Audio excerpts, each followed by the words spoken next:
How do you get the Israeli public to get this? I think that there are two ways of doing it. The best, but the less feasible, unfortunately, in these circumstances, is that people who are in the center of disseminating information, journalists, academics in Israel, who know, would start telling the truth and will be less afraid about the personal consequences of doing it. And the more there will be of them, the less dangerous it would be for them anyway. Therefore, I think people in those areas should understand that there is a price tag attached to such a thing, and I think this will work. There has to be a very strong outside pressure.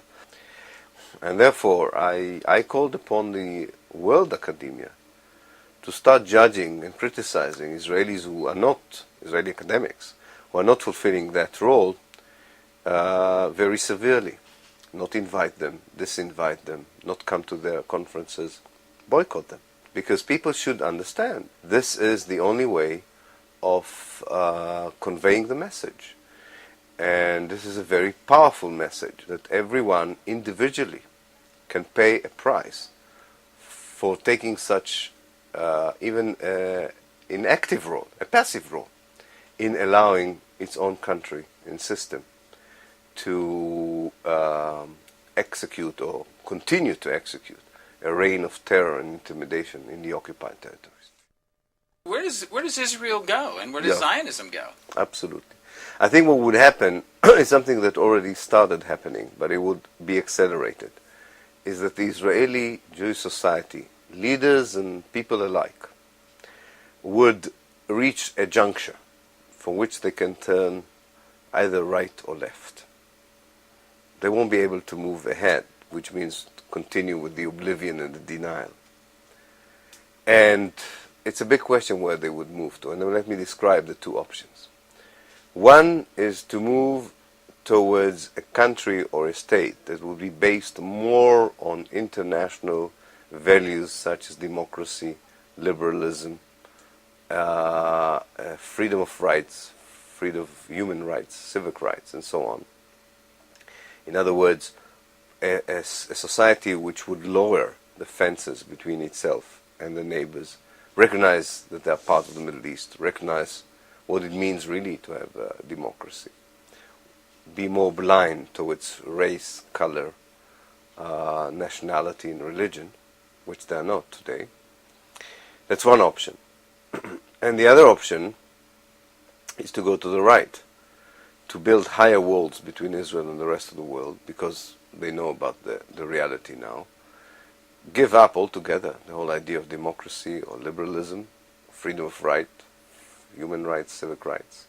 Create a kind of a theocracy, like Iran, based on a very strict interpretation of the Jewish halakhic law, and sort of hope that God and maybe a similar regime in America would make sure that the Jewish state would survive forever and forever. Now, we are conducting surveys here in this university about these two options for years, and unfortunately, so far, the majority of the Jews, if they stand theoretically in such a juncture, prefer the theocracy, what I call the lotocracy, the theocracy of the zealots. They prefer the theocracy to the democracy. Well, it seems consistent with the wall that's going through the West Bank. I mean, absolutely. If there was ever an example of your turning right there, that's a perfect example. That's a perfect example. However, I'm an historian, which means I have a more long-term perspective on life. I think that it may even be a necessary turn to the right in order to go back to the left, which means that in the long run, I still have what is left of my confidence that people would be awake. If they have not waken up now, they will be woken up if indeed the present Israeli conduct would even get worse. Hardly imaginable, but it can get worse. It can get worse. I hope it will wake up people, as one hope that in America people would wake up. Sometimes you need a a certain number of casualties, a certain number of breaches and violations of your basic rights before you are waken up. Sometimes it has to happen to you before you realize it's important, because you're not impressed when it happened to others. I will end with a short anecdote. I always like the anecdotes instead of these abstract, heavy academic discourse. I moved to a new neighborhood with my family, and the local newspaper of the little town I moved into wrote a very negative profile on me, like the big new boy in town. You know, the enemy has come to reside with us. And my wife had a great idea. She said, you know, instead of writing a letter to the paper, said it's all wrong, this profile is assassination of your character, why don't we decide that once a week our house at 9 o'clock in the evening is open for people, and people are invited to come and talk to you. She bought me a high stool on which I sit. And I said, okay, we'll do it, but nobody will come. I said, let's see. 50 people showed in the first meeting in my living room, which does not contain 50 people, but they arrived to talk to me. And we are since, it's a year and a half now, and we are conducting once a week talks about one issue alone. What happened in 1948? What do we know about 48, and how does this affect our life in Israel, and how would it affect our future? And it started in a very hostile way, and it ended up, it hasn't ended, but we have reached a position where people believe me, people absorb part of it, and I can see that there is hope in convincing people that the fact that what had happened in 1948 is so crucial to understand what should happen here, not in the sense that the Israelis should become refugees themselves now, that what the Palestinians want is acknowledgement of what happened to them. And that with that acknowledgement, all the other issues would be very insignificant compared to everything else. So I'm hopeful because I talk to people at the eyes level. You know, I don't write these articles and wait for emails, responses. I talk to people. That's the good news, and I get very good responses. The bad news is that you can talk to as so many people in 1 year as you can talk to, and that's a limited number. So if I have another 500 years, I'm very hopeful. But I do hope that something there is changing. But I admit it's very, very difficult to be optimistic in those years. But one has to, otherwise there's no point in staying here. If you had something to say to the American people, what would you want to say? What do you want to impart here? I think that there is a large number of American citizens who do not know how closely they are associated to what goes on here. And because they are so closely linked, and I will say in a moment how, I think they carry responsibility, both as Americans but also as human beings, of what goes on. Because the mechanism of evil and destruction that Israel is using in order to implement its vision of a Jewish state comes at the expense of the indigenous population of Palestine. It costs a lot of money.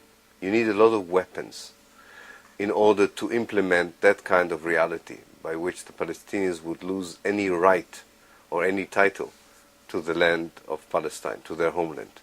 It would not have been possible to expel the Palestinians, to occupy what was left in Palestine, to build settlements, to resist peace with the Palestinians, had not the Americans supported Israel with money, weapons, and diplomacy. And it is the American politicians who are being elected that give the diplomatic supports. It's the American taxpayer who gives Israel the financial leverage to carry out its settlement policies in the West Bank and the occupied territories, to carry on a very cruel, probably the cruelest occupation we have nowadays in Palestine. So it's up to the American people to rethink whether in their name and with their money such things should be done. In the case of Palestine, it's a very evil chapter, I think, in the American involvement in global affairs, and Americans should think about it.